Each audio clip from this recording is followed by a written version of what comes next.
자, 어제 질문하시려고 했던 거 하실래요? 그러니까 그런 걸 고려를 해주고, 그러니까 내가 갖고 있는 능력을 내 개인의 것이 아니라는 거죠.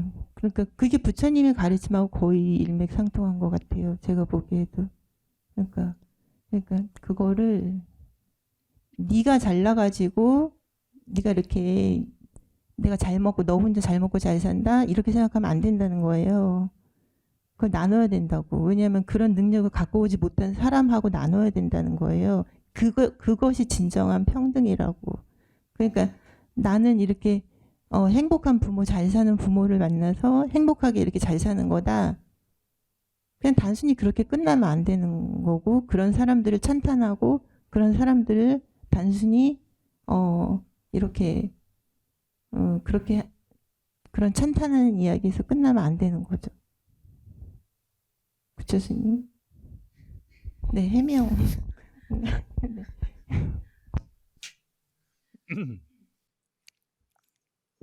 어제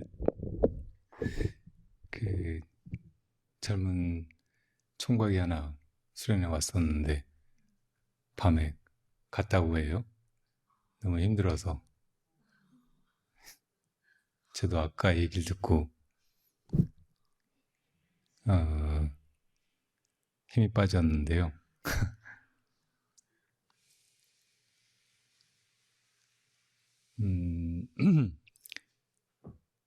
여러분 대부분은 이제 아이도 낳아서 길러보고 이렇게 새로 자라나는 세대들하고 교감하는데 또 같이 사는데 또 우리가 살아온 대로 혹은 배운 대로 아이들을 가르치는데 여러 가지 애로를 느끼셨을 것 같아요. 근데 이 승가에서 이제 그 나이가 들어가면서 이제 새로 불교에 입문하는 젊은이들한테 이 불법을 가르치고 전해줘야 되는 우리 세대 스님들 또한 비슷한 그 느낌을 수시로 갖게 되는 것 같아요.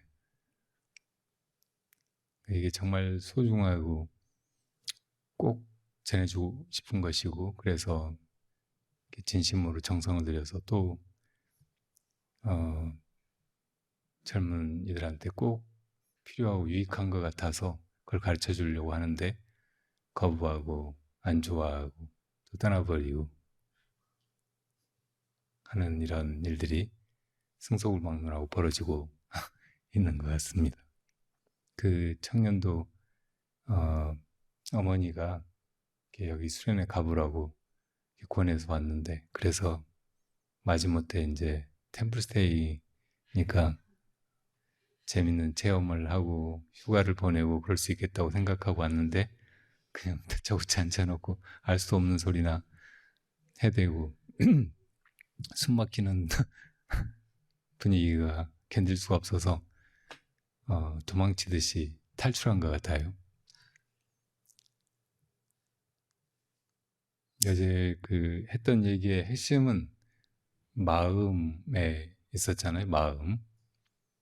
부처님께서 깨달으신 것이 마음이고 우리들에게 가르쳐 보신 것이 마음이고, 이 마음이야말로 모든 것의 근원이고 주인이고 또 그 중심에 있는 것이고 본래 완전무계라는 것이고, 거기에는 번뇌나 고통이 두려움이 불안이 붙지 못하는 것이고,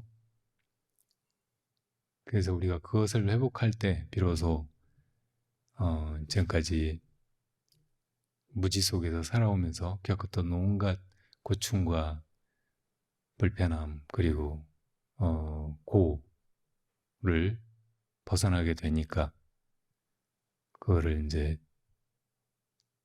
부처님께서 우리들에게 꼭 전해주셔고자 했던 바이고, 우리가 그것을 향해서 이제 나아가 보려고 수행하자고 이렇게 모인 것이죠. 그 마음은 새로 배워야 되는 것이거나 알아야 되는 것이거나 혹은 얻어야 되는 것이 아닙니다. 만들어내야 되는 것이 아니에요.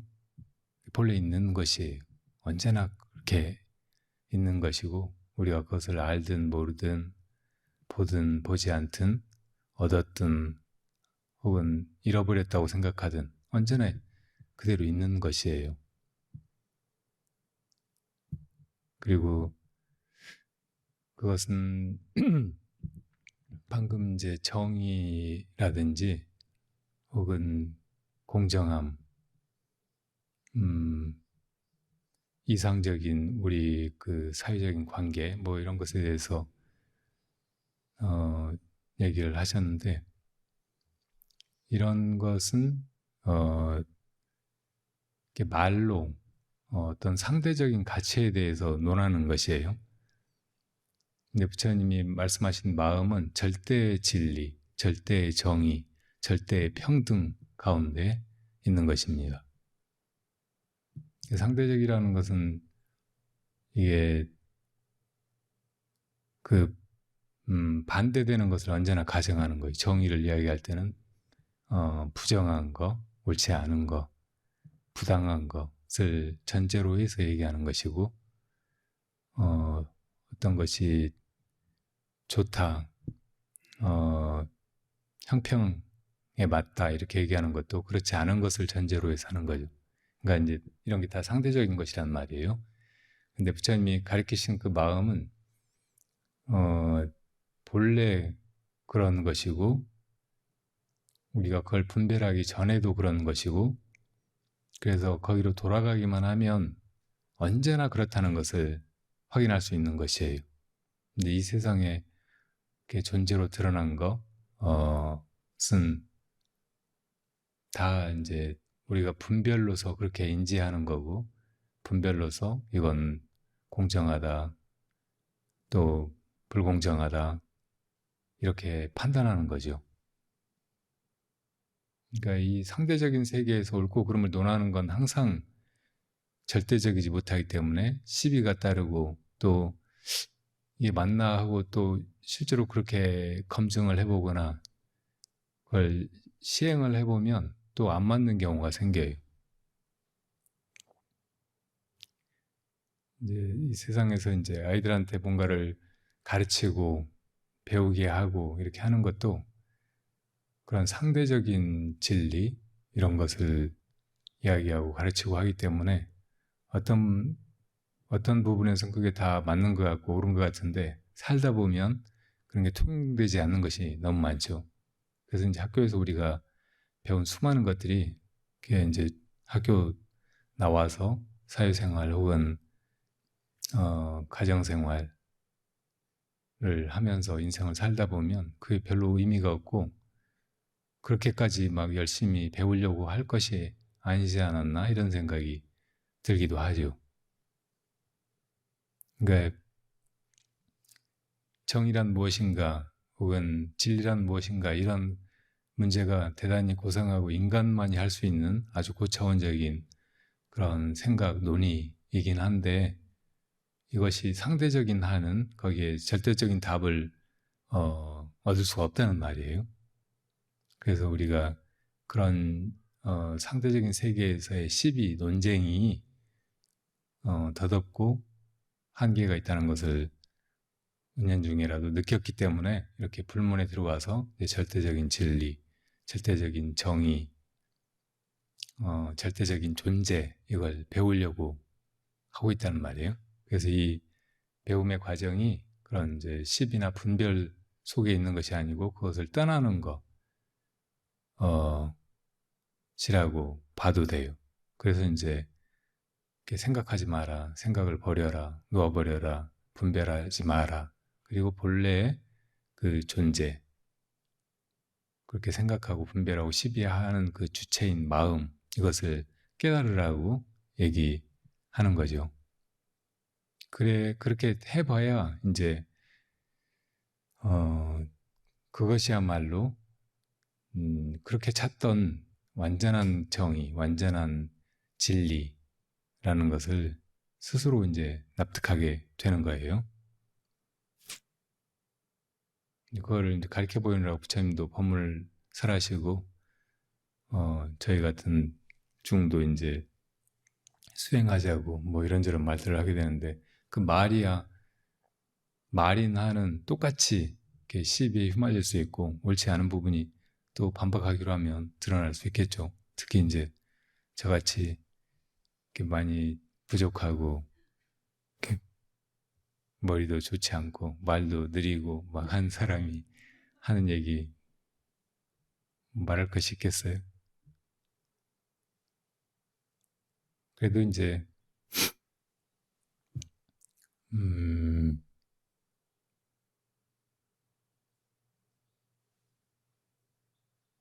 이 말을 떠난 절대 그 진리의 세계로 누군가를 이끌어 가려고 할 때 그래도 거기 가자는 말이 필요할 수 있잖아요.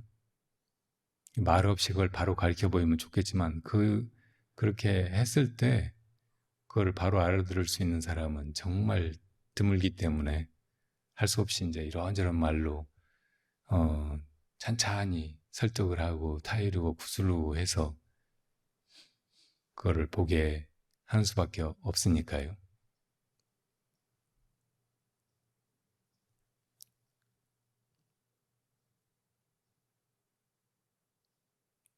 부처님께서 그렇게 많은 말씀을 하시고 나서 나중에는 나는 한마디도 설한 적이 없다라고 말씀하셨죠. 근데 이 근원의 마음자리에서 보면 말이라든지 혹은 이 현상으로 드러난 것들은 다 그림자와 같은 것이고 실제하지 않는 것이에요. 그래서 그런 거를 우리가 상대적인 세계에서 이 언어나 형상의 세계에서는 우리가 하는 것 같고 그게 실제 벌어지는 일 같은데 이제 근원의 마음자리에서 보면 마음은 한 번도 그런 거를 이렇게 한다는 생각이 없고 조작해내거나 억지로 막 이렇게 노력해서 하는 바가 없기 때문에 그 마음자리에서 볼 때 이렇게 솔직한 그런 수레가 그런 말을 전혀 한 것 같지 않은 느낌이라는 뜻이에요.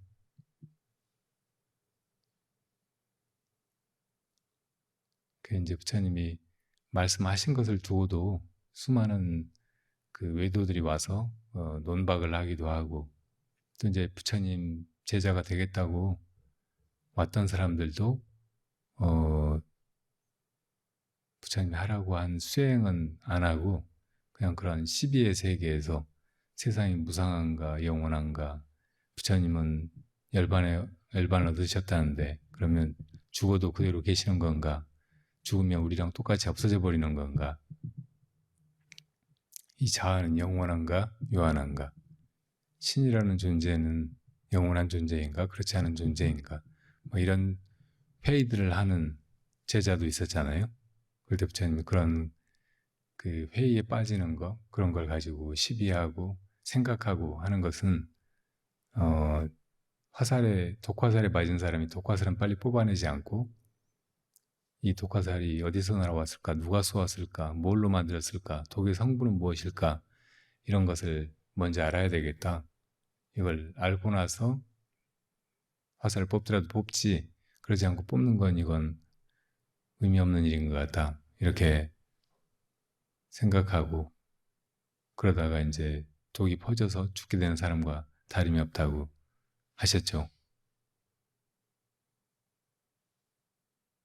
그리고 또 부처님 제자들 중에서도 출가해가지고 와서 너무 이 승가의 생활이 불편하다.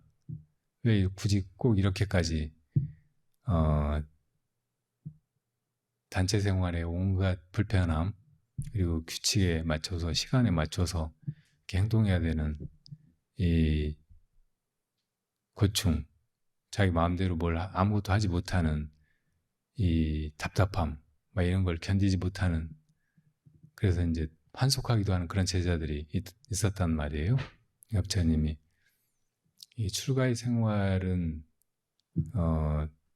그런 몇 가지 고충 이런 걸 떨치고 또 자기 마음속에 게으름이나 하고 싶은 대로 하고자 하는 마음 방종 이런 걸 떨치고 함께 해나갈 때 거기서 세속에서는 도저히 넘보지 못하는 무한한 기쁨이나 보람, 그 결실을 얻게 된다. 그런데 그걸 믿지 못하고 그걸 향해 나아가지 못하고 그러면서 이제 세속의 생활과 이 승가의 생활을 비교하면서 이렇게 자유롭지 못하고 불편하고 무의미하게 이렇게 고생만 하고 있는 것 같다 이렇게 느끼는 사람들은 야, 이 불문에 나아갈 그런 인연이 부족하고 그런 복이 없기 때문에 그렇게 이제 나아갈 신심도 내지 못하고 그래서 물러가는 그런 존재들이라고 하셨어요.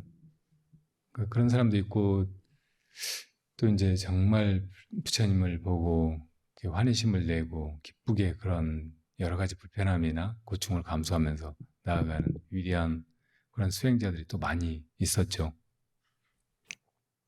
그 사람이 이제 그렇게 딱 두 부류로만 구분되는 게 아니고 이랬다 저랬다 하고 뭐 이랬던 사람이 저러기도 하고 그러는 게 사람이잖아요. 그래서 이제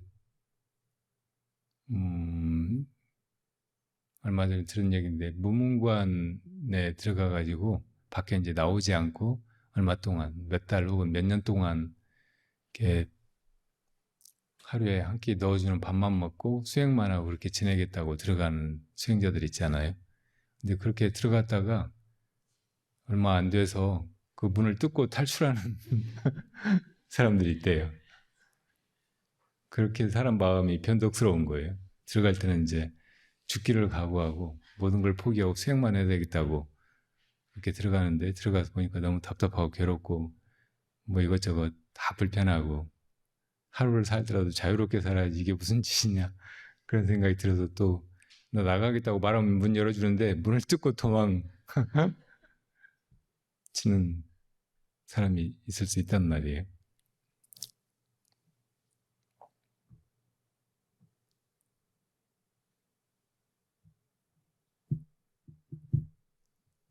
그러니까 결론은 말 속에서 진리나 정의나 혹은 지고의 가치를 찾지 말고 부처님이 그 일러주신 그 길로 나아가서 실제로 이제 부처님의 참 존재, 부처님이 계시는 곳, 우리 마음 자리 거기에 이르라는 것이 제 답이에요. 그 말고는 별로 해드릴 말씀도 없고 또 그런 시비에 휘말리고 싶지 않아요. 무슨 말씀인지는 알겠어요. 아까 이제 구체적으로 그 부모가 잘 살면 자식이 따라서 잘 살게 된다. 제가 그런 말씀을 했는데 이제 그렇게 잘 사는 부모는 여러 가지로 유복하고 타고난 것도 그렇고 또 이제 모은 재산도 그렇고 능력도 그렇고 다 그래서 그냥 그렇게 잘 사는 거고 그런 잘 사는 부모 밑에서 이제 자식들도 여러 가지 혜택을 받아서 이제 좋은 환경에서 잘 배우고 잘 크고 잘 자라고 또 이제 뭐 공부도 잘하게 되고 또 이제 자신감을 가지고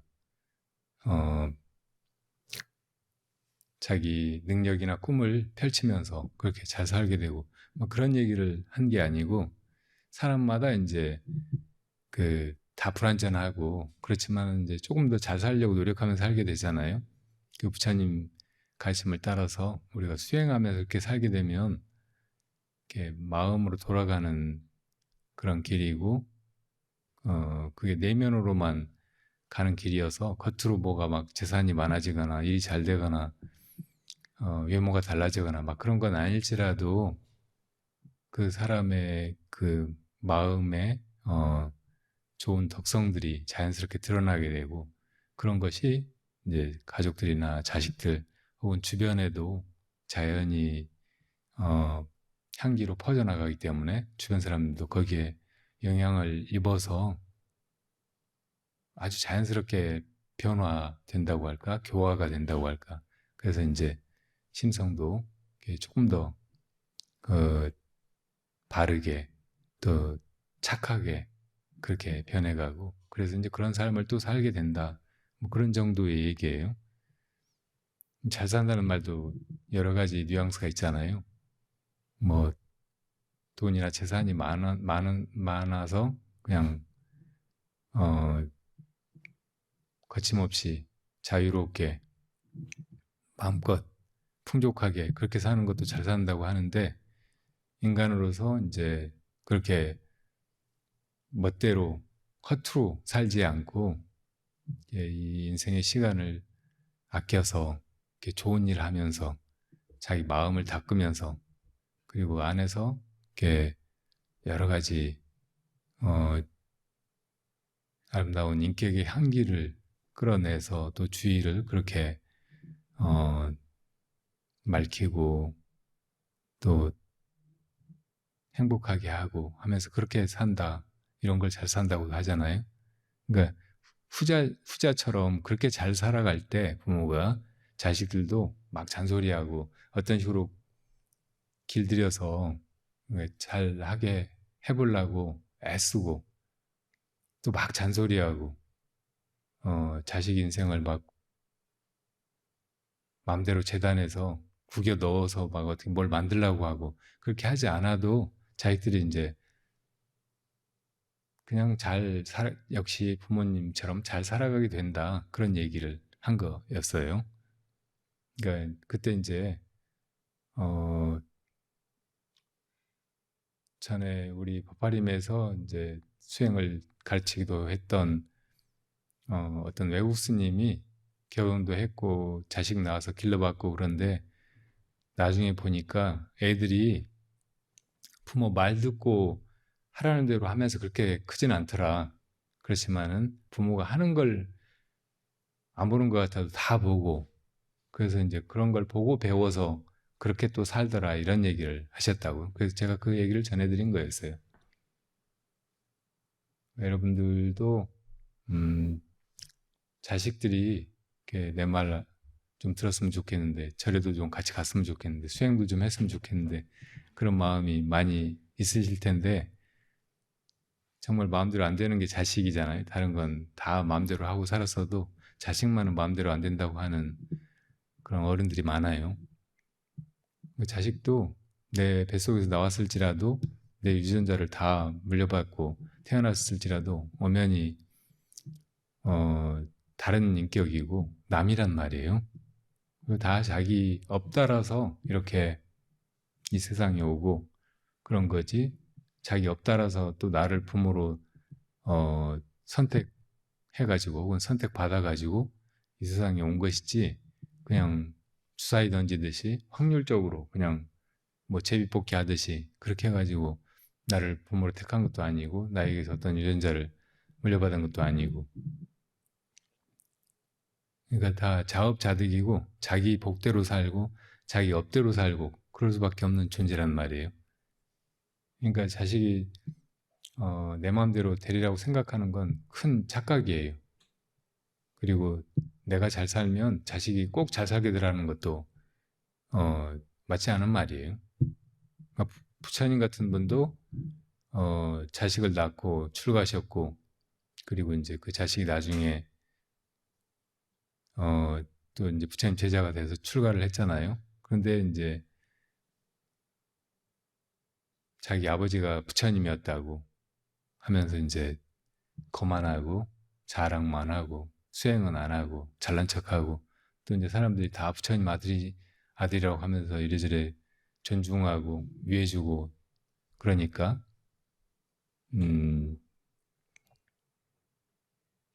여러 가지로 이렇게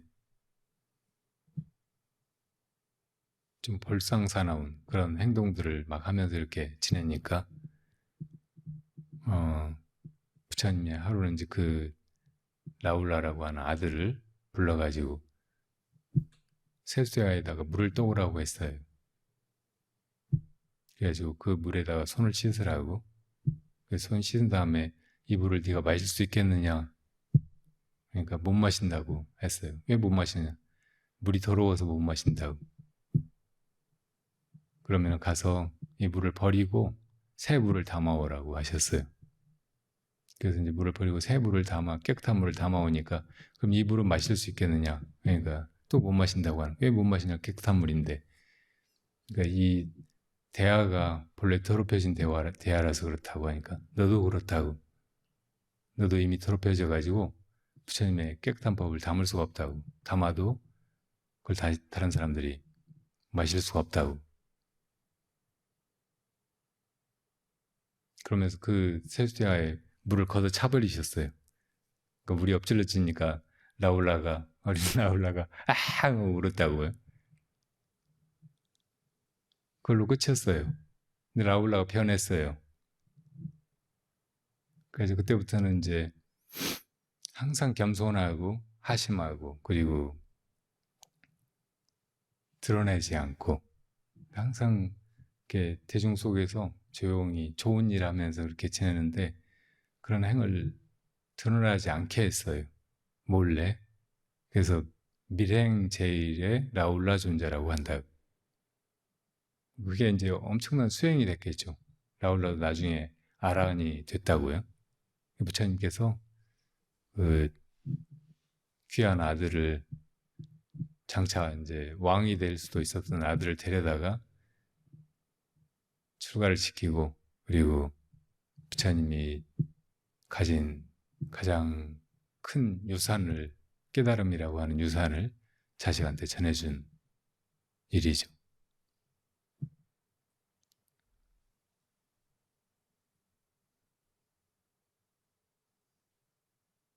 먼저 이 12분별 어떤 것이 좋다 나쁘다 어떤 사람은 잘났다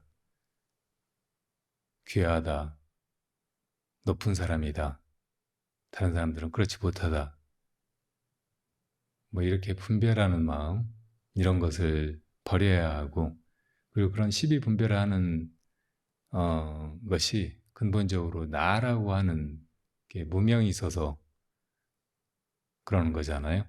그러니까 그 나를 깨트려 버리는 거 이것이 제일 빨리 그 분별을 한꺼번에 일소하는 길이에요.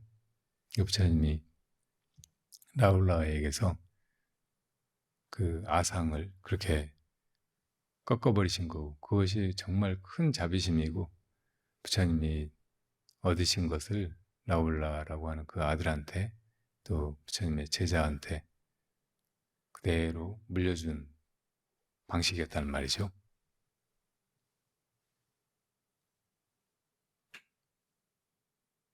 여러분들이 세상에서 가지고 있는 능력이나 또 그동안 쌓아온 것 이런 것을 가지고 그걸로 안심하고 자랑스럽게 생각하고 내세우고 그렇게 하기보다는 그런 걸 다 버릴 줄 알고 내려놓을 줄 알고 그리고 심지어는 이제 자기 자신까지 스스로 아 이것이 정말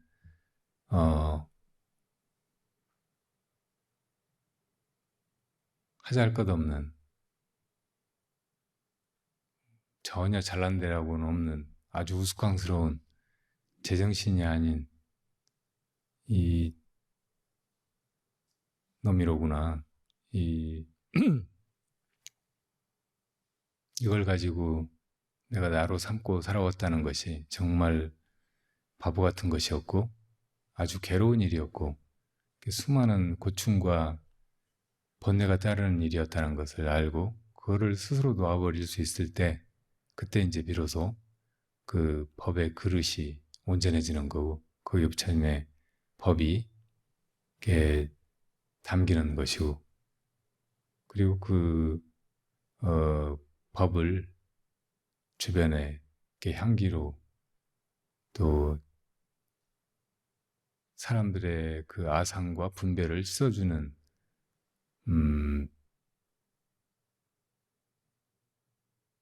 좋은 그 도구로 전해줄 수 있는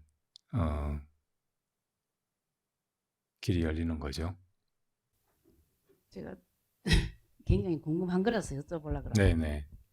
마음의 주처 주인공 참나의 자리에 몰락 놓아버리는 것, 그리고 스님께서 화두 주시는 무엇이 하는가, 무엇이 하고 있는가, 네, 이 네. 차이점을 알고 싶습니다. 아, 예. 예. 네.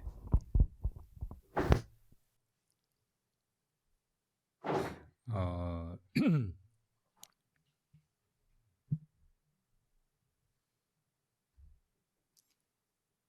부처님의 최상승법은 이렇게 단박에 깨쳐서 그 부처님과 같은 눈을 뜨라는 것이에요.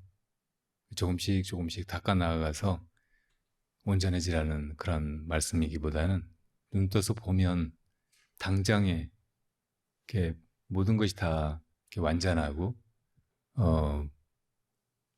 부처님이 그 가지시는 완전한 지혜와 자비, 이게 이미 구족되어 있다는 것이에요.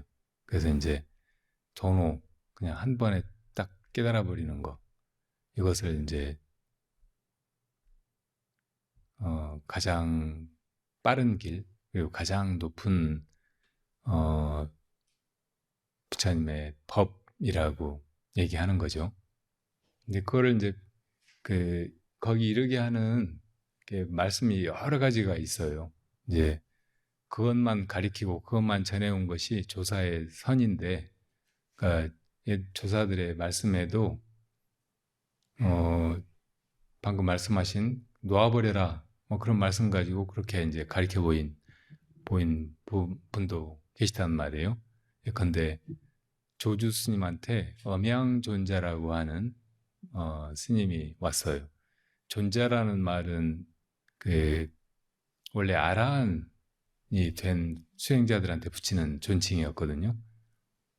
그러니까 그분도 이제 수행의 어떤 결과를 이미 얻어서 어떤 경지에 있는 분이에요.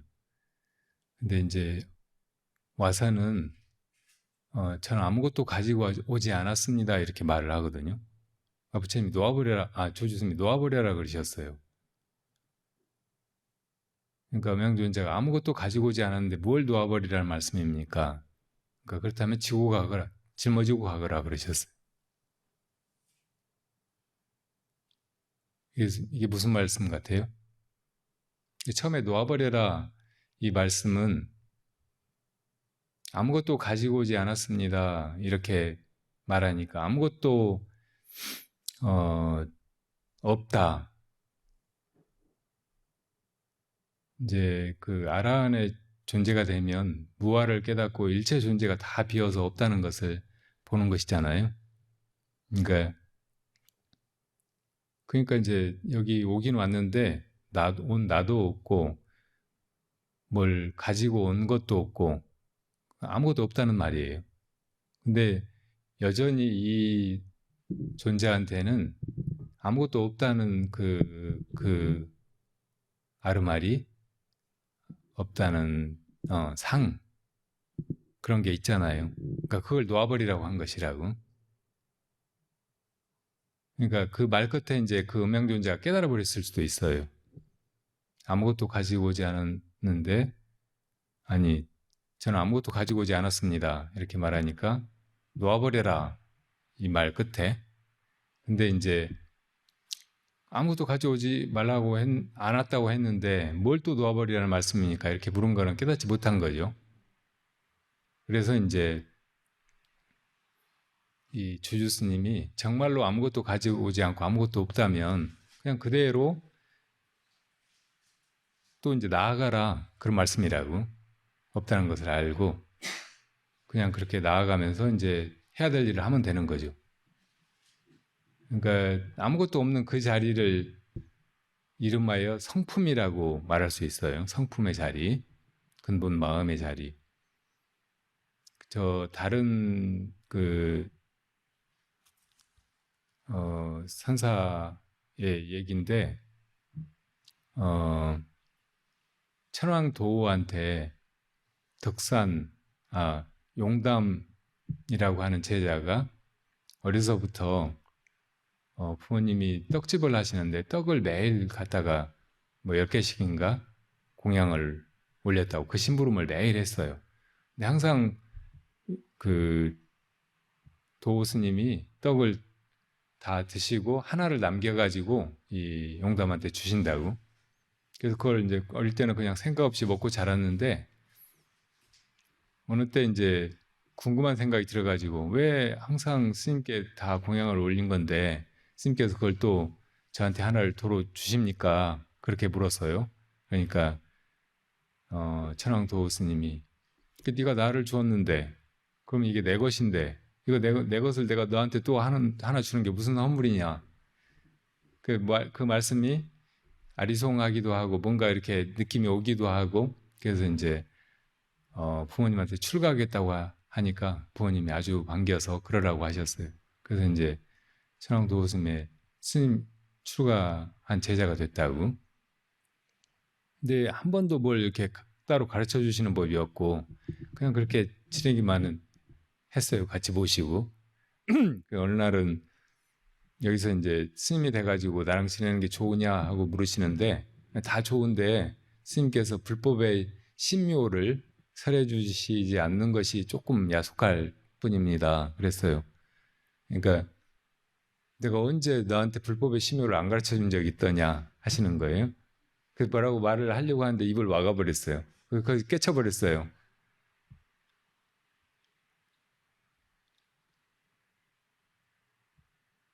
그러니까 이대로가 다 이제 완전 무게라고. 이게 다 이렇게 성품의 모습이에요. 이대로가 성품이라고.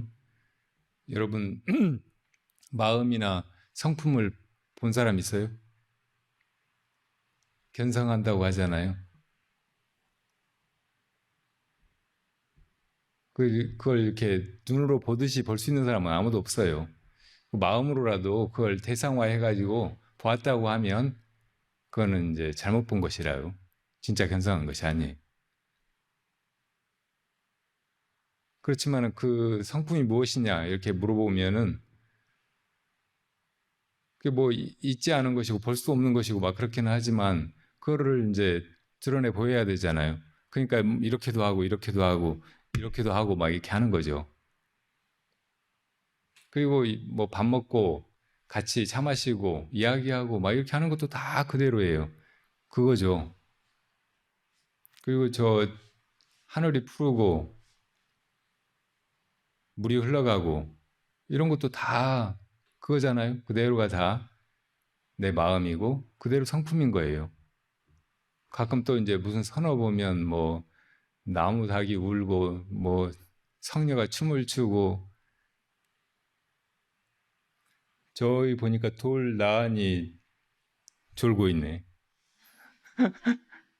이런 말들 많잖아요. 바람에 뭐 제비집에 거미집에 고기가 차를 다리고 막 뭐 이런 거 그런 것도 다 그대로가 성품의 모습인 것이라고. 아닌 것이 아무것도 없어요. 그렇게 보면 마음 안 본 사람이 아무도 없어요.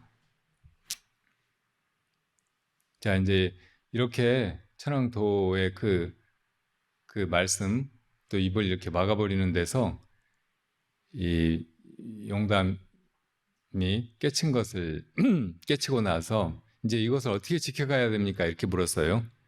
그러자 천황도 스님이 임성 소요하고 수연방광하라. 단진 범정이요 별무성현이라 이렇게 대답하셨어요. 그러니까 성품에 맡겨서 소요 마음대로 논일고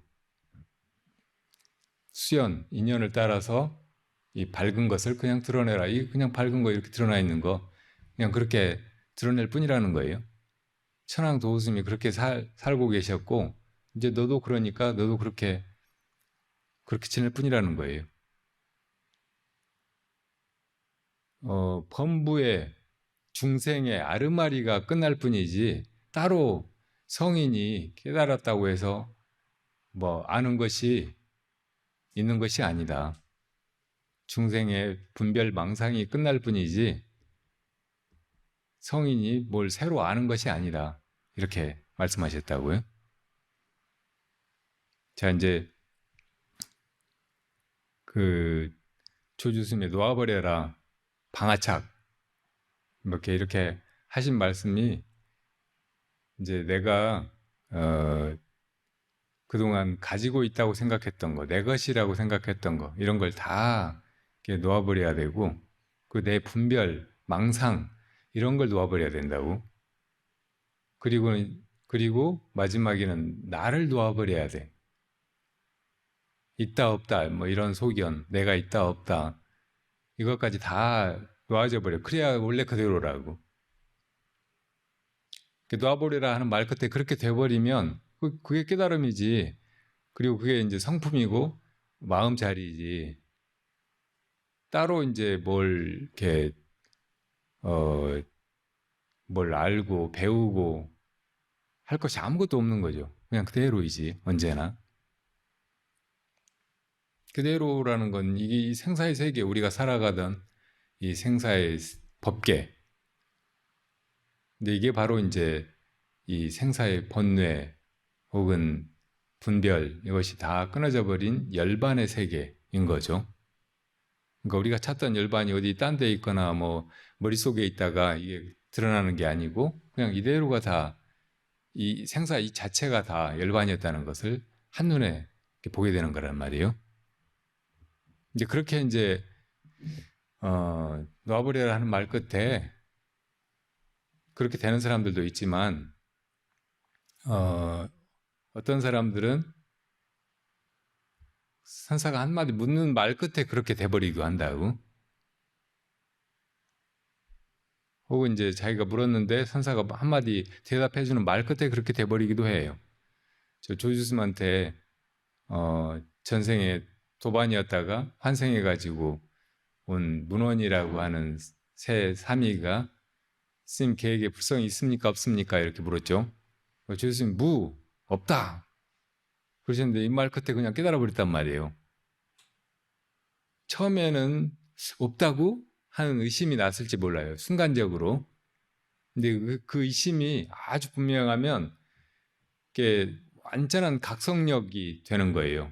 그러니까 부처님의 그 성품 자리에 그서 드러나는 것이 그 각성력인데 그게 이제 지혜의 측면에서 보면 대반야의 완전한 지혜이고 또 이제 사람을 교화하는 그런 자비심의 측면에서 보면 불보살님의 그 대자 대비심이고 이제 그게 그냥 원래 성품 자리에 있던 것이 그냥 드러나는 거지 그게 이제 막 연마해 가지고 닦아 가지고 완성돼서 비로소 나타나게 되는 것이 아닌 거죠.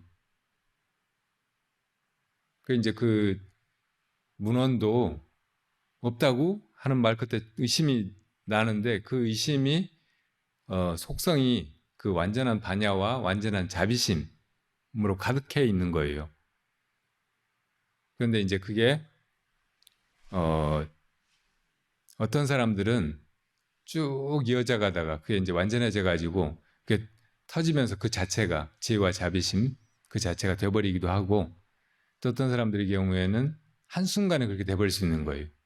없다 하는 말 끝에 이 문헌이 깨쳤다는 거 이게 이제 그 어떻게 보면 화두 끝에 깨친 것이라고요.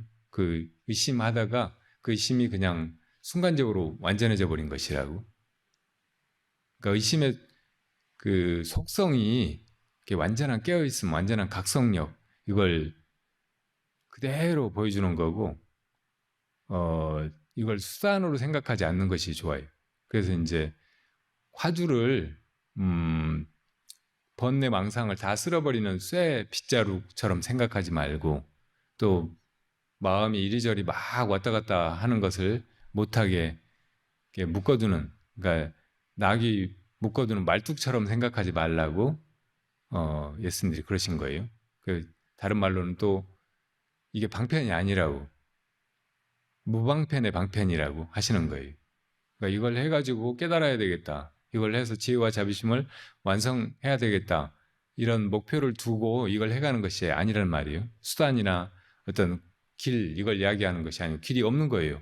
그냥 화두가 분명하면 그 자리에서 그냥 그게 다 이루어져 버리는 거라고. 이걸 도노라고 한다는 말이에요. 그러니까 우리가 화두를 들고 나갈 때 이 화두를 방법이라고 생각하지 않는 거. 이 화두 들고 나가면 나중에 이제 깨닫게 된다 이렇게 생각하지 않는 거. 이 자체가 아주 분명하면 그대로가 이제 부처님 마음이고 깨달음이고 지혜와 자비심으로 가득한 것이라는 것을 처음부터 알고 믿고 그렇게 해나갈 수 있으면 이게 아주 좋은 거예요. 예. 또 이제 다른 많이 쓰이는 말이 쉬라는 거라고, 쉬라고. 휴거. 다 쉬어버리라는 거예요. 그러니까 우리 마음이 쓸데없이 움직이는 거, 이것이 이제 온갖 고통이라든지 업을 만들어낸다는 말이에요. 그러니까 우리 이제 12연계 과정에서 보면 무명이 있고 그 다음에 일어나는 것이 행이잖아요. 무명 때문에 이게 움직이기 시작하는 거라고. 움직이는 거, 이것이 이제 본래 그 자리를 벗어나 버리게 하고 본래 완전한 열반의 상태, 성품의 자리 이런 걸 이제 벗어나가지고 중생노름을 하게 만드는 거잖아요. 그러니까 뭘 우리가 하려고 하는 거 이게 문제인 거예요. 심지어는 이제 깨달음을 구한다든지 수행을 한다든지 혹은 뭘 알고자 한다든지 이게 문제예요. 그러니까 그 자체를 쉬어버리라고. 이게 쉬어버릴 수 있으면 그냥 그대로 완전한 거예요.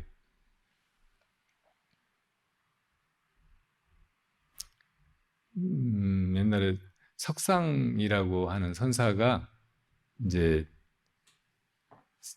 7가지로 쉬어가라는 그런 말씀을 하셨다고. 석상 7거라고 해요. 휴거, 헐거. 헐은 이제 뭐 이렇게 비 같은 게 막 오다가 이제 이렇게 그치는 거, 중간에 이제 멈추는 거 이런 거를 헐이라고 해요. 뭐 간헐적이라는 말 있잖아요. 그런 식으로 그렇게 이제 뭐 계속 이어가더니 망념의 흐름 이걸 그냥 이제 끊어버리는 거예요. 그쳐버리는 거. 그리고 그 마음이 마치 이제 그 옛날 오래된 사당에 향로가 있으면 그 향로가 그대로 그 자리에 있잖아요. 몇백 년 동안 그렇게 있었듯이 지금도 그대로 있고 앞으로도 그대로 있을 거고 그런 식으로 그냥 쉬고 그냥 있으라는 거예요. 다른 이제 법구경 같은 데 비유하는 부처님 말씀으로는 돼지처럼 혹은 뭐 목욕탕에 그 기둥 사람들이 갔다가 이제 등 막 이렇게 떼 밀고 하는 그 기둥처럼 그렇게 누가 뭐라고 하든 그냥 그렇게 거기 반응하지 말고 그냥 쉬고 그대로 있으라는 거예요. 또 다른 말로는 이 실 같은 것이 쭉 끝도 없이 이어지는 실이 있다면 그렇게 이제 중간에 끊어진 데가 하나도 없이 이어져 가듯이 그렇게 그냥 쉰 상태가 그냥 그렇게 갈 뿐이라는 거예요. 그리고 또 불타버리고 나서 식은 채 거기는 어떤 열기도 없고 그냥 식은 그대로잖아요. 그런 식으로 그렇게 이제 다 기억은 안 나는데 그렇게 이제 쉬고 그렇게 해가라고 한 거예요. 근데 나중에 이제 그 석상 스님 열반이 되시고 나서 그 제자들이 이제 석상 스님의 뒤를 이을 스승을 조실로 모셔야 되는데 이제 그 석상 스님 회상에서 수자로 있던 스님이 그래도 제일 나을 테니까 그 스님을 이제 조실로 모시기로 했어요. 그런데 이제 석상 스님의 시자였던 그 제자가 그 수자한테 찾아가서 저는 스님이 그 석상의 7거를 바로 알지 못했기 때문에 조실이 되는 거를 용납할 수 없습니다. 그랬어요. 그러니까 네가 나를 믿지 못한다면 내가 그럼 보여주겠다. 그러고 이제 향을 하나 이렇게 꽂아놓고 이 향이 다 타기 전에 내가 이 몸을 벗어버리겠다고 했어요. 그 진짜 앉아가지고 그 향이 다 타기 전에 열반에 들어버렸다고. 그러니까 이제 석상 스님 열반에 드셔가지고 뒤를 열 조시를 뽑는데 조시를 뽑아놓은 수자도 그냥 열반에 들어버리신 시자가 잘못해가지고 인정을 안 한다고 어쩌고 해서 이제 이 일이 벌어졌다고 대중들이 쑥덕거리니까 그 시자가 그랬어요. 그 앉아서 이제 죽은 그 수자 등을 토닥이면서 이렇게 앉아서 가고 서서 가고 하는 건 마음대로 할지 모르지만 석상의 칠거는 꿈에도 알지 못했다고. 그러니까 이렇게 진짜로 쉰다는 거, 이거는 그 대오하는 것을 말하는 거예요. 마음이 그냥 그렇게 쉬어버린 사람, 이런 사람이 그냥 아무 생각도 없는 사람이거나 그냥 죽어버린 사람이거나 또 이렇게 마음대로 죽고 마음대로 가고 하는 것을 말하는 것이 아니고 이대로 살아있어도, 그리고 설령 어떤 때는 번뇌망상이 그대로 있고 또 뭐 중생하고 똑같아 보이고 할지라도 그게 다 본래 없는 것이라는 것을 이렇게 자기 그 안목으로 언제나 여실히 살피는 사람, 이런 사람이 이제 진짜 쉰 사람이라는 뜻이에요. 그렇게 이제 어떤 때는 생각도 하고 어떤 때는 말도 하고 또 이렇게 살아가고 또 온갖 행을 할 수 있고, 그래야 이게 진짜 이룬 사람이지, 그냥 그렇게 진짜 쉬어가지고 마음이 아무 생각도 못하고 그냥 죽어 없어져 버리는 거면 부처님이 어떻게 중생을 교화하고 또 깨달은 사람이 어떻게 다른 사람들을 교화해서 또 법을 잊게 하고 하겠어요? 그러니까 옷을 옷을 입은 채로 이 옷이 그냥 나가 아니고 내 껍질일 뿐이라는 것을 여실하게 아는 사람, 이 사람이 진짜 이제 옷에 매이지 않는 사람이고 옷에 가리지 않은 사람이지, 그냥 다 벗고 이제 나 이렇게 막 이 껍질 거추장스러운 거, 형식 막 이런 거 다 벗어났다고 빨가벗고 돌아다닌다고 그게 이제 진짜 옷에 자유로워진 사람이 아니잖아요.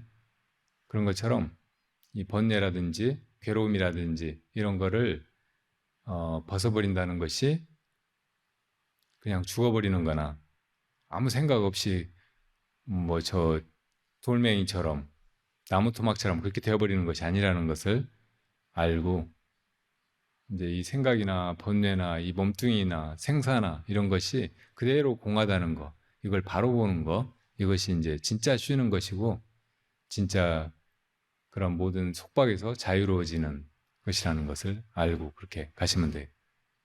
그러니까 어쨌든 이제 화두 들고 수행할 때 이 화두 들고 깨쳐야 되겠다, 혹은 이 화두를 들고 있으면 언젠가는 깨치겠지, 이렇게 생각하지 않고 화두를 드는 거, 이것이 이제 굉장히 좋은 수행자의 그 자세이고 안목이라는 걸 이렇게 말씀을 드리고, 어제 제가 이제 이 화두를 이렇게 지어 나갈 때 되게 다 조금 해보려고 하다가 곧 망상이나 혹은 잠 때문에 그 공부가 끊어져 버리고 이게 잘 안 된다, 굉장히 어렵다, 이런 생각들을 하니까 그걸 이제 잘 이어나가는 방법으로 3가지를 말씀을 드렸잖아요. 근데 이것도 이제 이렇게 해가지고 나중에 이제 화두가 쭉 안 끊어지고 이어져 가다 보면 나중에는 깨치게 된다, 이렇게 생각하지 않는 것이 좋아요. 그게 이제 실제로 그렇게 되어가는 것이라고 해도 그런 생각을 미리 하고서 이 화두를 방법을, 수단을, 방편을 만들어 버리면 안 된다는 말이에요. 그러니까 그런 생각 없이 그냥 화두를 들고 나가는 거, 이게 제일 좋은 방법이에요. 그냥 아무 그 조건이라든지 어떤 목표의식 없이 무조건 그냥 화두를 드는 거, 이게 제일 좋은 수행이에요. 이제 그렇게 이제 안 될 때 안 된다고 하니까 이제 그 일종의 방편으로 그세 가지를 이렇게 말씀을 드린 건데, 다시 한번 이제 하나씩 새겨보자면, 우리 그 마음이 움직이는데 그 움직이는 것을 행이라고 보면 그 행 전에는 의도가 일어난다. 의도가 행의 머리처럼 올라오는 거예요. 근데 그 앞에다가 이 축구 선수가 공에서 이렇게 마음을 떼지 않듯이 그걸 항상 몰고 이것이 움직이도록 하라는 거예요. 마음이 행을 막 고치려고 하거나 억압하거나 하지 말고 그냥 그게 일어나게 두되 항상 앞에 이 화두를 몰고 다니듯이 그렇게 이제 해가라는 거예요. 이게 첫 번째 방법이에요. 이 세 가지 방법을 다 적용하려고 하지 말고 이 중에 하나를 택해가지고 하는 것이 좋아요. 두 번째 방법은 이제 이렇게 호흡에 항상 실어가지고 이 호흡에 맞춰서 이제 화두의 의제를 계속 거각을 하는 거예요. 무엇이 이렇게 하는가, 이렇게 화두를 든다면 호흡을 내쉴 때마다 무엇이 이렇게 하면서 이제 의심이 호흡을 들이쉬고 멈추고 또 내쉬고 또 멈추고 하는 이 과정에 계속 이어져 가게 그렇게 이제 공부를 지어나가 보라는 거예요. 그리고 이제 호흡도 의식을 안 하면 또 잊어버리잖아요. 호흡은 계속 되는데도 또 이제 생각은 딴 데로 막 가는 수가 많으니까 안 그러려면 호흡을 세는 것이 좋단 말이에요. 호흡을 세는 것 중에서도 그냥 하나부터 100까지, 1000까지 막 이렇게 세어가면 또 이제 그러다 잊어버리니까 어쨌든 정신을 안 차리는 거. 그래서 이제 이 염이 안 이루어지는 거. 이것이 문제거든요. 그러니까 염은 이제 뭐 하기로 한 것이 잊어버리지 않고 놓치지 않고 쭉 해나가게 되는 걸 염이라고 해요. 그러니까 우리가 하는 수행은 정념 수행이라고 말할 수 있다고.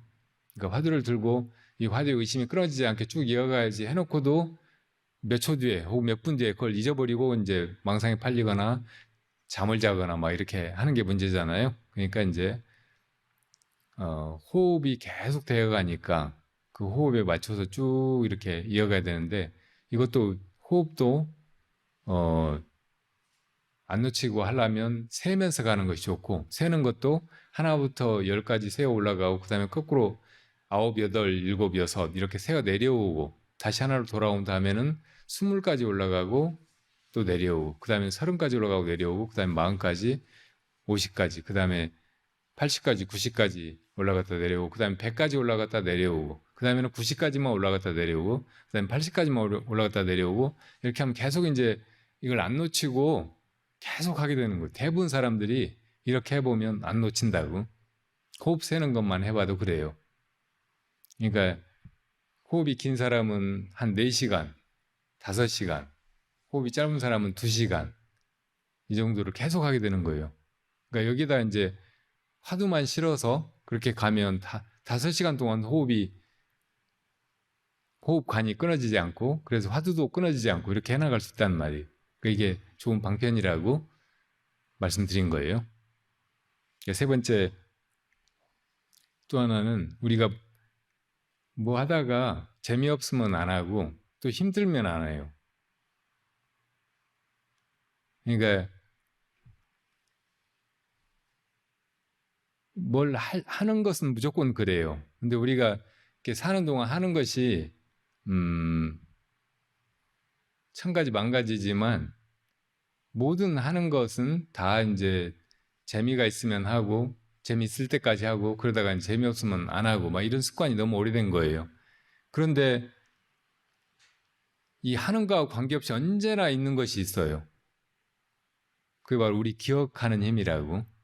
이것이 비추는 힘이 또 있는 거예요. 그러니까 카메라로 이거를 이제 이 상황을 촬영을 한다. 그러면 저 카메라 그렇게 하고 있잖아요. 계속 찍고 있어요.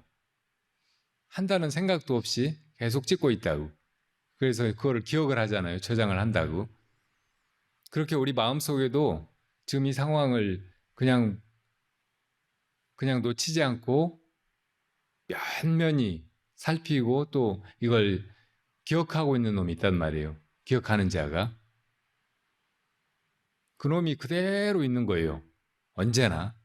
뭘 하고 있을 때도 그대로 그렇게 이제 기록을 하고 저장을 하고 있고, 심지어는 잠들어도 그놈이 그걸 보고 있는 거예요. 그걸 잠든 상황을 기억을 하고 있어. 우리가 이제 이 생시의 의식만 가지고 잠들면 이제 아무것도 없다, 뭐 아무것도 모른다 이렇게 생각을 하는데, 기억하는 놈은 그대로 있다고. 그래서 이제 잠을 잘 자고 나면 잘 잤구나, 꿈도 안 꾸고 너무 기분 좋게 잘 잤구나, 이렇게 그놈이 기억을 하니까 아는 거지. 기억을 못 기억하는 놈도 없어져 버렸으면은 그랬는지 어쨌는지도 모르죠. 그러니까 그놈이 언제나 있는 놈이란 말이에요. 다른 말로 하면 뇌아식이에요.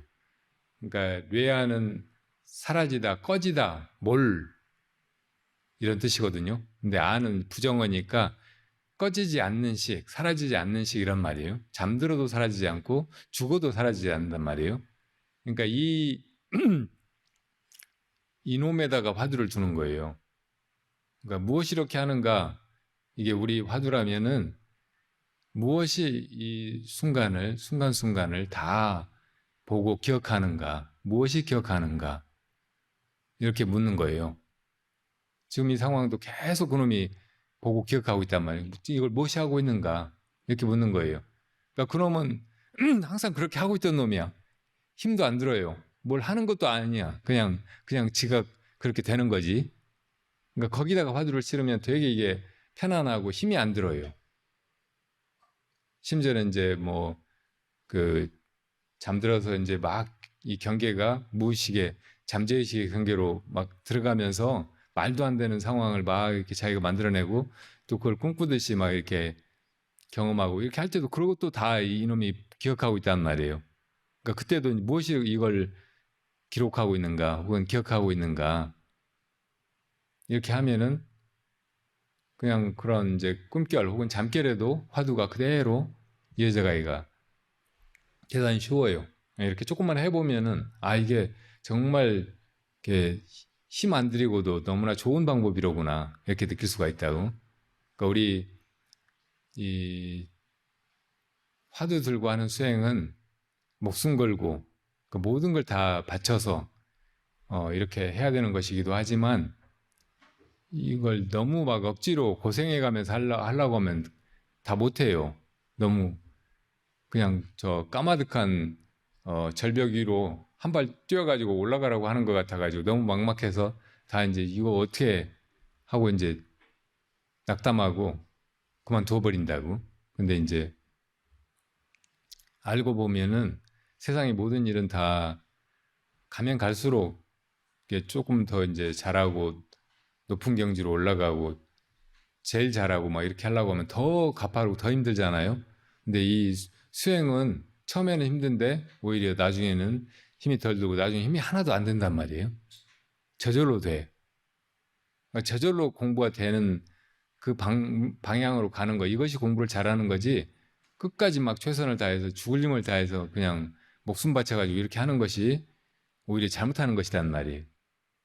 그러니까 이렇게 지혜롭게 공부를 해가는 길이 있으면은 그 방법대로 이렇게 하는 것이 좋은 거죠. 이런 방식으로 해보라는 말이에요. 이 세 가지 중에 하나를 택해가지고 처음에는 이제 이것저것 실험해봐도 돼요. 그래서 그 어떤 방법이 자기한테 맞고 또 자기의 어떤 순간에, 그러니까 잠자기 전에 이제 수행하고 그러다가 잠들고 막 할 때는 무엇이 이걸 기억하고 있는가, 이렇게 하는 것이 좋으면 그렇게 또 해보고, 또 낮에 이제 움직이면서 막 이렇게 할 때는 뭔가 하고 있잖아요. 그러니까 이 의도 앞에 화두를 두고 움직이는 그런 방식으로 또 해보고 이렇게 앉아서 있을 때는 아무것도 하지 않고 있어도 숨을 쉬고 있잖아요. 그러니까 이 호흡에 실어서 또 이제 화두가 끊어지지 않게 쭉 이렇게 해가 보고 그렇게 해서 이제 자기한테 맞는 방법이 뭔지 또 자기가 어떤 상황에 있을 때 어떤 방법이 맞는지 이걸 실험해 봐 가지고 제일 좋은 조합을 찾아내서 그렇게 해보면 좋다는 말씀이었어요. 근데 제일 좋은 건 어쨌든 그런 방법 없이 그냥 무조건 화두를 트는 거예요. 그리고 이제 뭐 목표라든지 혹은 이 방편, 뭐 어떤 과정, 길이다라고 생각하고 화두를 트는 게 아니고 그냥 어쨌든 그냥 다짜고짜 그냥 화두가 들리는 거 이게 제일 좋은 거예요. 그러면은 뭐 그냥 그 자리에서 그대로예요. 임성소요 수염방광이 그냥 되는 거라고. 깨쳤다 못 깨쳤다 이것도 범부의 분별이에요. 사실은 부처님의 눈으로 보면은 못 깨친 중생이 하나도 없다고. 그러니까 제발 이거를 이렇게 단박에 알아차렸으면 좋겠는데 그러지 못하니까 이제 차근차근 초등학교 들어가기 전 아이한테 산수 가르쳐 주듯이 그게 가르쳐 줘가지고 나중에 상대성 이론이나 양자역학을 가르쳐 주려고 그렇게 해가는 거고.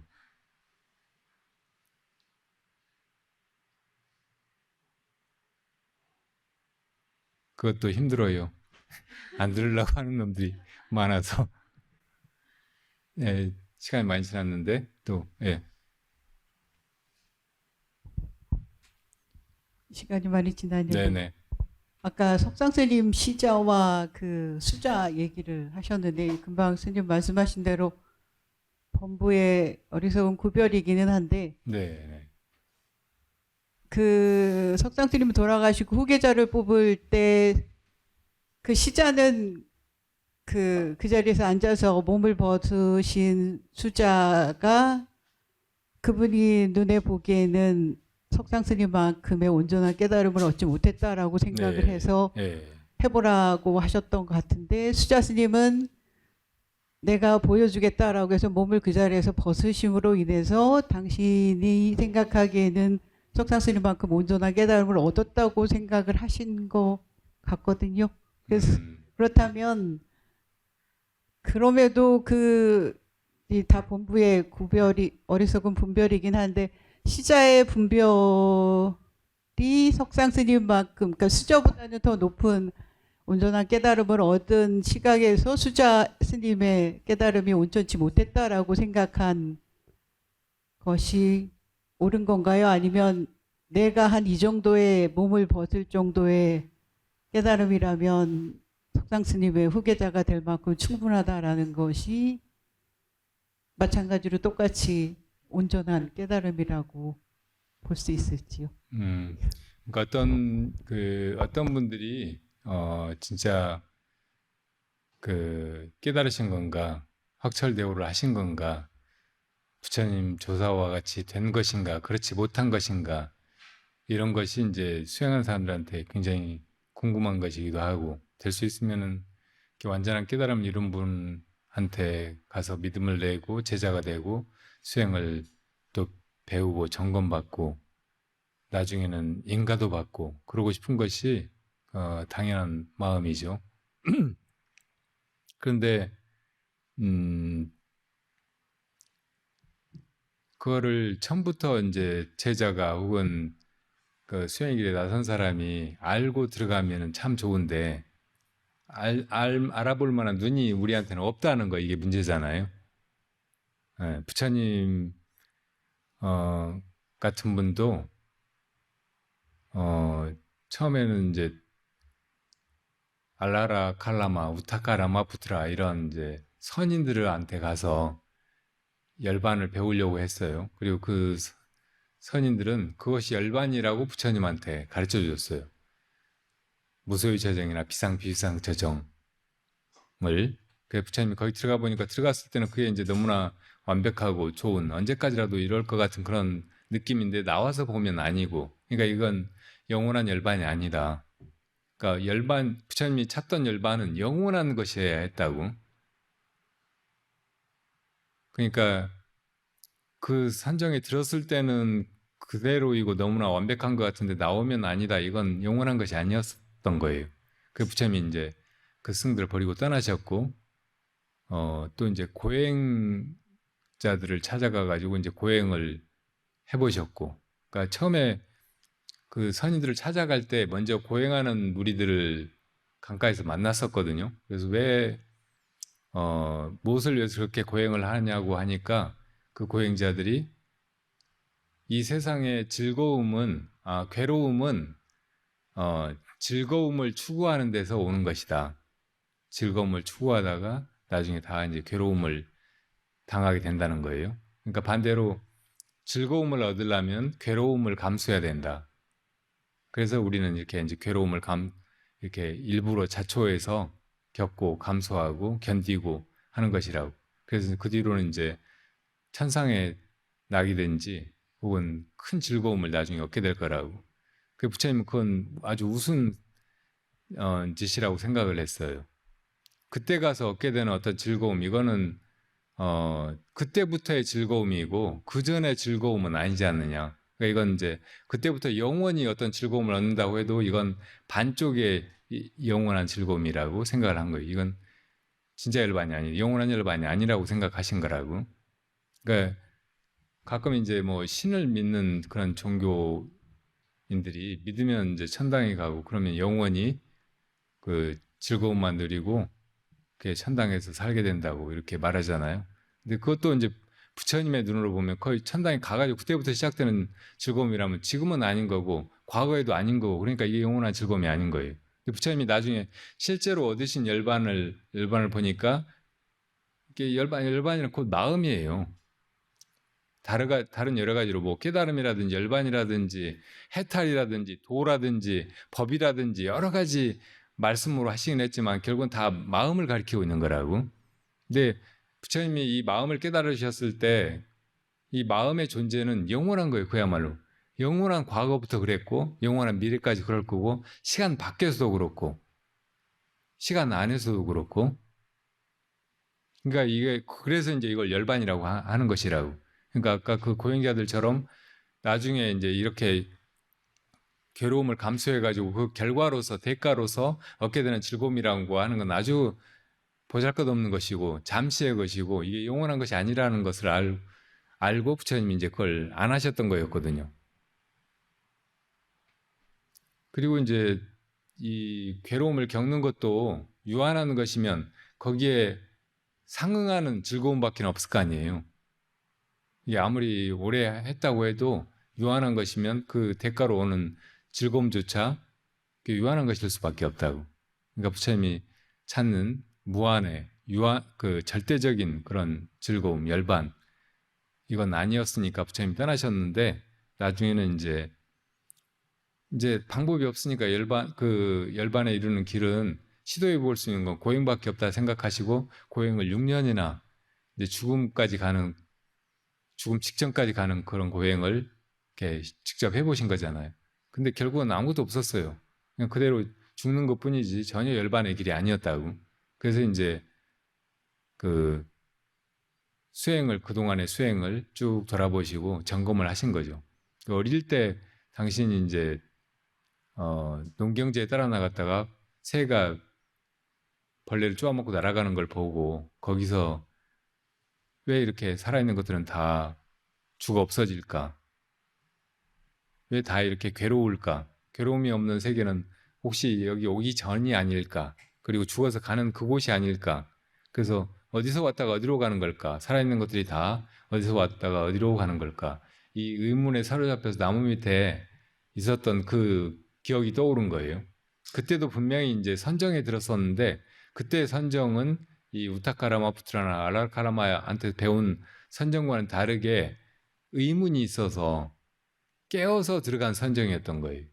근데 이 두 선인한테 배운 선정은 마음을 가라앉히고 아무 생각도 하지 말고 그냥 이 쉬라는 말도 잘못 이해하면 그렇게 쉰다고 아무 생각도 하지 않고 망상을 그냥 다 놔버리고 비몽사몽간에 그렇게 있으면은 그냥 황홀한 그런 상태에 들어갈 수가 있다고. 그러니까 그렇게 들어간 선정, 이걸 무기정이라고 해요. 깨어있지 않은 선정. 무기정하고 그 차이가 있었던 거예요. 깨어있는 선정이었던 거예요. 그래서 이제 이것이 분명한 방법이고 이 길로 가야 해탈이 이른다. 그리고 그때 내가 이 모든 것들이 다 어디서 왔다 어디로 가는가 이 의문을 가지고 갔던 거, 이것이 탁월한 방법이었다는 것을 확신하고 이제 승 없이 그 질문만으로 참고에 들어가고 스스로 그 선정에 들어서 이제 새벽별을 보는 순간에 깨달으셨단 말이에요. 자, 그러니까 이제 이 부처님의 일대기는 항상 이제 주임날의 수행자들한테 벌어질 모든 상황, 모든 그 갈림길 혹은 난관 앞에서 어떻게 해야 되는지를 이렇게 보여주신 거라고 했잖아요. 그래서 이제 우리가 승을 가릴 때도 우선은 인연 따라서 자기가 가장 믿음이 가고 또 완벽해 보이는 그런 스승이 있으면 모든 걸 다 버리고라도 그런 스승을 찾아 나서야 돼. 그리고 그 스승에게서 이제 하라는 대로 수행을 해봐야 된다고. 다 해보고 나서 스승이 인정하는 그런 경지, 너와 내가 똑같다고 말하는 그런 경지까지 가봐야 돼. 근데 가봤는데 자기가 그게 아니면 그때는 스승을 버리고 떠나는 거예요. 그래가지고 이제 무소의 뿔처럼 혼자서라도 그 열반을 향해서 나아가 봐야 된다고. 이것이 길이에요. 근데 우리 선종사에는 수없이 많은 경험이 있잖아요. 진짜 기라성 같은 그런 선지식들이 깨달았다고, 부처님 옳다고, 부처님이 얻으신 것을 나도 얻었다고 이렇게 증언했단 말이에요. 그러니까 그런 분들한테 가서 이제 그런 방법을 배워가지고 해보는 거, 이건 상당히 확신할 수 있는, 모험이 별로 따르지 않는 좋은 방법이. 그렇게 이제 해보고, 그리고 이제 승이 인정을 했다 그러면 또 다른 승을 찾아가가지고 이렇게 점검을 받아보고, 두루두루 다 인정을 하면 이제 자기가 믿어도 되겠죠. 그리고 자기 스스로도 크게 납득이 안 된다, 혹은 이게 불완전한 것 같다 그러면 또 옛날 그런 모범을 따라서 옛날 그 공안이나 화두 중에서 자기가 이제 막히는 것이 있으면 또 그렇게 참고해서 뚫어내면 된다고. 이게 이제 아주 확실한 방법이에요. 거의. 그러니까 그렇게 가면 되지. 이제 어떤 선지식이 진짜로 깨쳤나 깨치 못한가, 혹은 어떤 선지식이 나은가 못한가, 이런 거를 지금 내가 안목이 없는 상태에서 판단하려고 드는 것은 오히려 자기 수행에 이렇게 마이너스가 되는 경우가 많아요. 어떤 선지식을 가서 믿고 수행을 하고 있는데 다른 사람들이 이 선지식 아니라더라, 혹은 다른 데 더 좋은 선지식이 있다더라 하면은 이 믿음이 흔들리고 그러면 수행이 또 잘 안 되거든요. 그러니까 우선 이제 믿을 수 있는 건 우리가 부처님이 계시고, 또 부처님이 이제 마하가섭을 열의 열반묘심 정법반장을 전한다고 부족하셨잖아요. 그리고 이제 쭉 그렇게 전해온 이 선의 법 등의 맥이 있으니까 그런 분들을 믿을 수 있고, 또 그런 분들 네, 기록이 남아 있으니까. 그러니까 이 석상 7거에서 보면 석상 스님이 어떻든 그런 조사 스님이고, 그리고 이제 그 시자가 보기에 그 수자가 그렇게 이제 앉아서 가고 서서 가고 그런 건 자제할지 모르지만 석상 스님의 7거는 보지 못했다, 이렇게 말한 거. 그러니까 이거는 이제 좀 의심을 해볼 수 있는 거예요.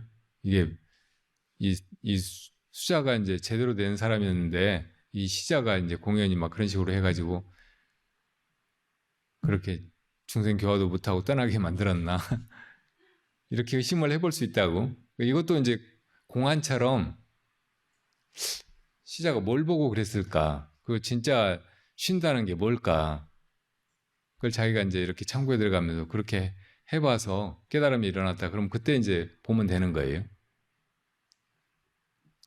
예.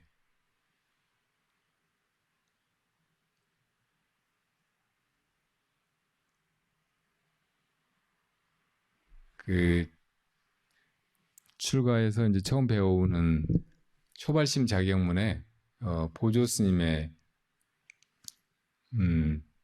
개초심 학인문이라는 글이 있는데 거기 보면 이 법문을 듣고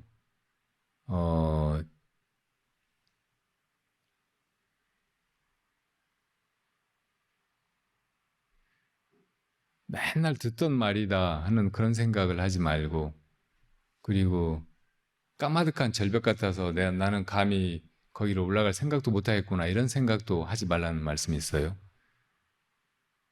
그리고 또 어떤 사람이 밤길을 가는데 도둑이 와가지고 등불을 비춰주면서 같이 가자고 한다.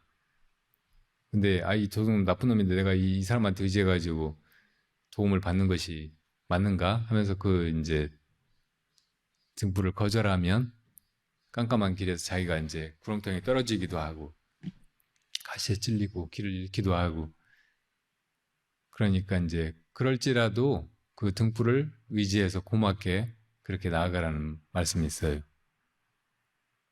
그러니까 선지식이 조금 불완전할지라도 그 선지식의 말씀에 의지해서 수행을 해보고 그렇게 나아갈 동안은 이렇게 완전히 의지하고 완전히 믿고 그렇게 나가도 돼요. 그런 믿음은 아주 소중하고 절대 우리를 배신하지 않는다고. 그렇게 이제 그렇게 나아갔다가 나중에 선지식을 제도하게 되는 제자도 있고, 승을 제도하게 되는 제자도 있고, 그리고 이제 저 앙골리말라 같이 엉터리 승을 믿고 그렇게 이제 했다가 나중에는 부처님을 만나게 되는 경우가 있다고. 그것도 이제 어쨌든 그 엉터리 승을 완전히 믿었기 때문에 그렇게 하다가 이제 무지막지한 살인도 저질렀지만 나중에 그 죄업을 다 씻어버리고 깨달음을 이루게 되는 완전한 그런 결과를 얻게 된 제자도 있었잖아요. 네, 그렇게 이제 나아가면 됩니다.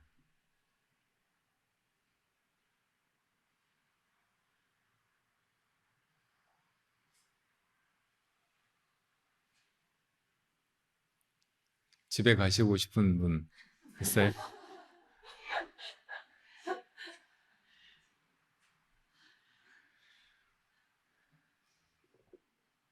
수행자가 어디 머물고 어디서는 떠나야 되는가, 이걸 부처님이 이렇게 말씀해 놓으신 게 있는데요. 지내기가 좋은데 수행이 안 되는데 그런 데서는 떠나겠다고 말을 하고 떠나라고 하셨어요. 근데 지내기는 안 좋은데 수행하기는 좋은데 그런 데서는 참고 머물러서 수행하라고 하셨어요. 근데 지내기도 좋은데 수행도 잘 되는데 그런 데서는 나가라고 해도 떠나지 말고 붙어서 수행하라고 하셨어요. 지내기도 안 좋은데 수행도 안 되는 데 있으면 말도 하지 말고 떠나라고 하셨어요. 법화림은 많이 부족해요. 지내기는 별로 안 좋은 데예요. 그런데 그래도 수행하기에는 뭐 좋은 점이 많이 있기도 해요.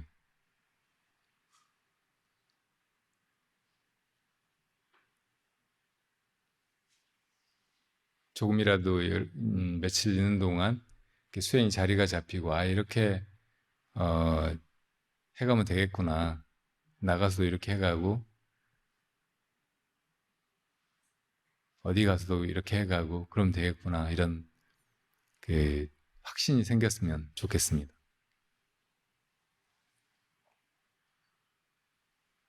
자, 더 드실 거 드시고 일어나자고요. 다음 일정 몇 시부터인가요?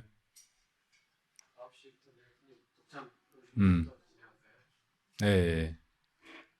우선 그 수련회 처음 오신 분들부터 독참을 의무적으로 들어오세요. 그리고 이제 저번에 하셨던 분들 중에서는 내가 이 공안에 답을 찾은 것 같은데 이걸 점검을 받아야 되겠다. 점검을 안 받으면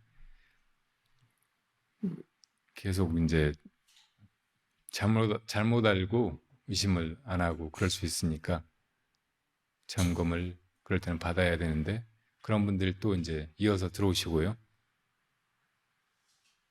이번 수련 동안은 오전 오후로만 그렇게 독참을 하고 아침 저녁으로는 그냥 같이 좌선과 행선을 하도록 하겠습니다.